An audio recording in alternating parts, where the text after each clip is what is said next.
Tim Advokasi untuk Demokrasi menyebut penangkapan dan penetapan tersangka sejumlah aktivis oleh polisi cacat prosedur hukum.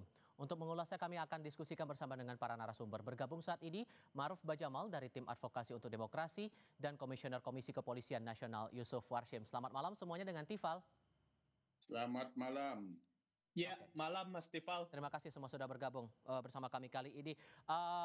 Kalau melihat dari teman-teman tahu sendiri, Bung Ma'ruf, apakah sebatas karena ini dianggap penetapan tersangka tanpa ada proses klarifikasi dulu makanya dianggap cacat prosedur atau ada unsur lain? Ya, salah satunya itu ya yang jadi concern kami karena klien kami ini ditangkap tanpa terlebih dahulu dilakukan pemeriksaan sebagai saksi. Kemudian yang kedua, pada saat proses penangkapan, klien kami tidak diberikan informasi yang utuh terkait dengan pasal-pasal yang disangkakan kepada dirinya. Nah, kami baru mengetahui pasal-pasal yang dikenakan setelah melakukan pemeriksaan di Polda. Oke, sehingga dengan dasar itulah makanya kemudian ada langkah hukum yang diambil oleh teman-teman tahu termasuk penangguhan penahanan itu? Penangguhan penahanan adalah hal yang berbeda ya, karena klien kami dikenakan penahanan, tentunya prosesnya kami juga punya hak untuk melakukan penangguhan penahanan itu, karena menurut hemat kami tidak ada urgensi untuk melakukan penahanan kepada klien kami, karena klien kami tidak dalam kapasitas untuk kemudian melarikan diri, tidak dalam kapasitas untuk menghilangkan barang bukti, maupun tidak dalam kapasitas untuk mengulangi tindak pidana.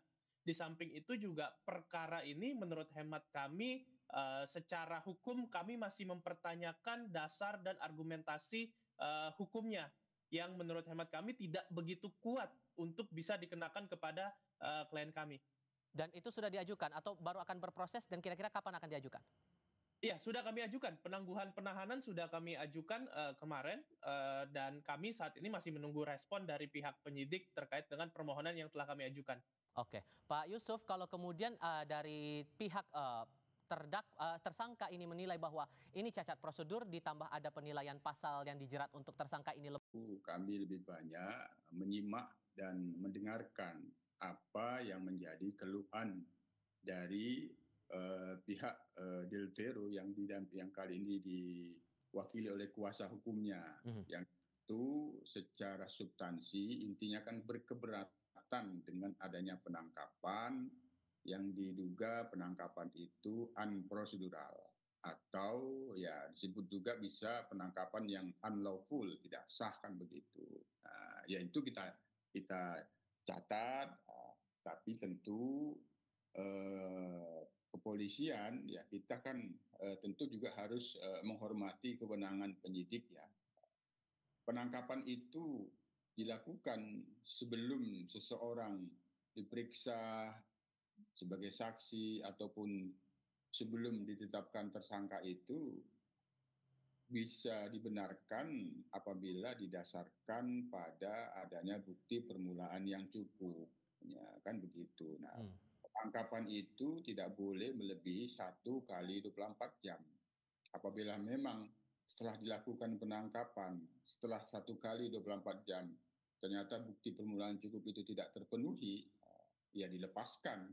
Untuk sementara ini di dalam merespon apa yang dimaksud di dalam instruksi Presiden tindakan tegas, yang dimaksud dalam hal ini tentu penegakan hukum. Nah, banyak yang sudah diamankan, banyak yang sudah ditangkap, tapi kemudian juga banyak yang dilepaskan dalam hitungan 1 kali 24 jam karena bukti-buktinya tidak cukup atas katakanlah dugaan penghasutan, perusakan, anarkisme, itu dilepaskan. Banyak kan yang dilepaskan itu. Nah, sehingga Anda mau menegaskan bahwa semua sudah sesuai dengan prosedur yang dilakukan penyidik, begitu? Ya, ini tentu bagian dari tugas Kompolnas memastikan benar apakah prosedurnya sudah terpenuhi atau tidak. Inilah kita merespon, mencatat apa yang menjadi keluhan pihak Delvero yang diwakili kuasa hukumnya, kita catat, Mas. Kita harus bekerja. Hanya tentu secara hukum juga sebenarnya kan penangkapan itu objek pra-peradilan. Nah, Nah, sekarang kan posisinya ini tidak dilepaskan. Kemudian sudah ditetapkan apabila 1 kali 24 jam itu tidak dilepaskan, kemudian tidak ada penetapan tersangka, nah itu patut dipertanyakan. Baik, oke. Itu patut dipertanyakan kalau tidak ditetapkan tersangka. Nah, Oh, tapi kan ini sebenarnya menjadi objek pra peradilan juga, oke. sehingga bisa diuji apakah sah atau tidak penangkapan ini, bisa diuji juga pra peradilan. Tapi Nah, kami sebagai Kompolnas sekali lagi mencatat, menyimak apa yang menjadi keluhan pihak Del Peiro soal penangkapan ini. berhubung Pak Yusuf sudah menyinggung masalah pra peradilan, Bung Ma'ruf, apakah kemudian ini pra peradilannya sudah masuk dalam persiapan dan bakal diajukan kapan kira-kira? Ya, kami masih mempertimbangkan ya, Mas, ya. Jadi kami masih sedang, membahasnya dengan tim secara intensif terkait dengan upaya, proses pra-peradilan kami ajukan. Karena bagi kami bukan hanya terkait dengan penangkapan, tapi penetapan sebagai tersangka dengan dasar-dasar hukum yang kemudian menurut hemat kami tidak berdasar, itu yang kemudian akan jadi substansi dari permasalahannya. Karena begini, yang menjadi permasalahan utama adalah postingan-postingan yang kemudian dipandang oleh pihak penyidik itu uh, sebagai substansinya itu mengandung unsur-unsur pasal yang dijerat kepada klien kami. Di situ ada pasal 160 KUHP, di situ ada pasal Undang-Undang Perlindungan Anak maupun Undang-Undang ITE terkait dengan hoaks yang menimbulkan kerusuhan. Mhm. Nah, mencermati pasal itu, kita tahu bersama dalam hukum pidana itu ada yang namanya lex serta, lex stricta, dan lex scripta. Artinya hukum pidana itu dia harus jelas, dia harus tegas, dan dia harus tertulis. Nah, hukum pidana itu dia tidak bisa ditafsirkan secara tidak sesuai dengan rumusan pasal.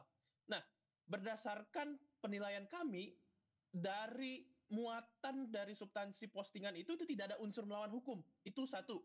Hmm. Yang kedua, tidak ada kausalitas, artinya hubungan sebab dan akibat antara perbuatan yang dilakukan kami dengan kericuhan yang terjadi dalam beberapa waktu belakangan ini.